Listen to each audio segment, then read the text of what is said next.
What are some hidden costs some publicists bill authors? What are the hidden costs? Yeah. Ooh, baby. Okay, well, Watch out. look, I run the biggest book PR firm in America for 35 years. And so, I sold it to the biggest independent PR firm in New York that did about $100 million a year. And most PR firms say, and you've heard me but let me just, reiterate that number one, we want your business. We want to work with you. We give you a great guarantee. The guarantee is you're going to pay us every month. That's the guarantee. Okay. We even put it in writing. It is so good. And the biggest, most important part of this contract that you're going to sign is look in the small print on how the hell you can get out of this. Because after 6 months, Selling publicists very well. 5,000 or 10,000 or 20,000 a month plus expenses, and you may want to get out because now. So what are the hidden parts of it? I mean, the real important thing is, and I'm not putting down. I mean, the wonderful thing is here is you don't have to worry about that because we got Alicia, and she's a real live person who gets results for you and not just reporting. Okay. But the most of the time they give you these wonderful reports every month saying, here's who said no. And we tried real hard, but they just didn't like your book, and, you're not pretty enough, or you don't have a big enough platform, or you're not famous, or, no one knows who you are. Well, that's why I hired you, so people would know who I am after this. So, so you're not going to have to deal with that because we have the solutions right here. They're looking at me, Michael and Alicia, So, but the other part of it is there are expenses. They have to send your books out to producers and editors and newspapers. I mean, so a lot of them actually want to see the real live hardcover, book, not just a PDF of it. I mean, what makes it a little cheaper is we can do a lot electronically, but they're going to charge you for their phone calls. Now, like our PR firm, we had 500 people in it, and we had a huge phone system. And when we made a phone call, it cost maybe 15 cents a minute. We didn't use our cell phones, we used landlines. But and this was my pet peeve that just bugged me, is they actually tripled it and charged you 45 cents a minute. So everything that they did for you, it's called in the diamond business, it's called triple keystone. And the PR business, it's the same thing. They tripled every cost, and that's how they made profit on everything. And you had to pay their expenses every month, and the expenses could be, $500, $1,000, $2,000 a month, because they're tripling every time they send it out UPS or FedEx or whatever. So you got to pay all that as well.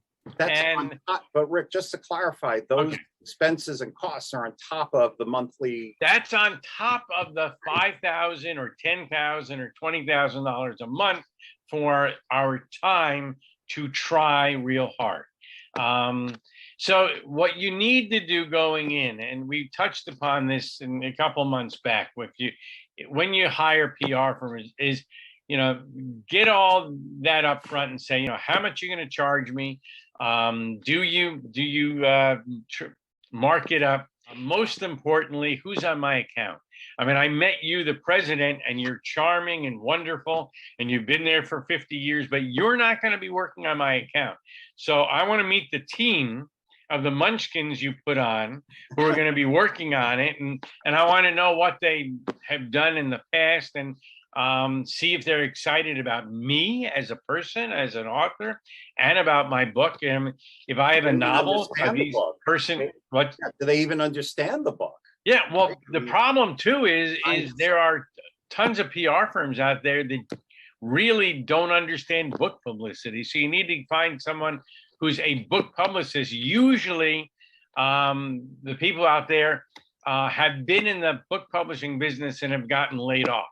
And they've been, and they just put out a shingle or something. But don't hire a Burson Marsteller or an Ogilvy or, a huge ad agency that does Pringles potato chips. It's a different world than promoting a book. But understand and get to know the people who are actually working on your account and speak up for yourself. And you also, we talked about it last time, but you need to get a report every week from them, the yes, no, maybe list, and who's interested, and also look, if this isn't working, we got to change the pitch. We got to change the way we're going, and let's do it together as a team. And then lastly, if it's really not working after 3 months or so, you may need to say, look, this has been fun, but I need to try a different direction, because it's your hard-earned money. They'll just keep going every month for the next 12 months, at $5,000 a month, and then say, we tried hard. When you get that bill from the publicity firm, you really have to look at the line items and see, what are they charging you for, right? Yeah, I mean, it's like your cable bill, it's like your Verizon bill. You got to see all the little stuff. And and look, the reality is, if they're doing a great job for you, and if they got you in USA Today, and I got you in the Huffington Post, and you're making a lot of money and things are going great, then it's easier not to look at the little, line, for where they charged you, for Xerox or a messenger service. But when you're sucking wind and it's not doing what you want it to do, then you got to look at it. But here's, let's look at the big picture. And actually, Rick, you mentioned it before. I mean, with bringing up the amount of books that are published every year, and how many make it. Well, let's just go right to the reality. You are probably not going to make money from your book. And I've told every author that hired us before we start, what are you going to get out of this? Because, I want to sell 1 million books. Okay, great. I want to be number 1 on the New York Times bestsellers. Oh, okay, that's good too. I want to be on Oprah. And here's the other thing. I want to be in Time magazine, but only if I have the cover. Okay, because I'm important. I want the cover. And unless we get all that, I'm not going to be happy. And they're coming in with unrealistic expectations, as Rick is nodding his head. But the main thing is, just know going in, the book is a tool. And it's a tool for you to sell your other stuff. That's right. Your business, if you're a doctor, a lawyer, whatever you do, to actually, basically, what did you do to make a living before you wrote a book? Well, continue to do that, and the book would just make you, a little bit more famous. Maybe your grandchildren will remember you after you're long dead, so in Gary's case, that's going to be, but and a book can come and go. I mean, look, you had the great book, now your publisher's gone, now you got to redo it again. I have 19 books out, and Gary published a whole bunch of them. And the amount of money that I've made from my books, I've taken my wife out to dinner once, and that's maybe you're just cheap. No. Well, the reality is, I pulled the wool over your head, and I got a really good advance for the Author 101 series, and that's the only time I ever really made money for a book, and they actually did okay. They did well. Yeah. Guerrilla Publicity too sold like 70,000 books, but most of us are not going to make money from royalties. In fact, most of us, if we're with a traditional publisher, are not even going to earn out. And here, can you explain what that is, Gary? You're a publisher. Oh yeah. So the earn out of advance. So if you're with a traditional publisher, often they will provide an advance to be negotiated either with the agent or directly with the author. And that is literally an advance against future earnings for the book. Often it's in split payments based on when manuscript is delivered. So maybe it's 50% on signing, 50% on 100% when it's accepted by the publisher. So when all of that money is paid out to the author, then the author has to recoup that money in earnings based on the royalty percentage of the book. So the author gets, a certain percentage of sale of the net amount received by the publisher. Usually, sometimes you get lucky, it's off the list price of the book, which is higher. But you have to earn enough books and enough royalty off each book to accrue that much money in royalty. Things that help with that earnings, in addition to book sales, are like right sales, translation right sales, foreign sales, like all of those things are gravy that kind of help you earn that advance. But very few authors actually earn that advance out. So there are pluses and minuses of both traditional and self-publishing. But when I publish books professionally with people, they get 100%. The authors get 100%. It's not a royalty. They just get all the money. And I have one author who sold so many books, she got a check for $7,000 for 2 weeks of sales. Wow. So, wow.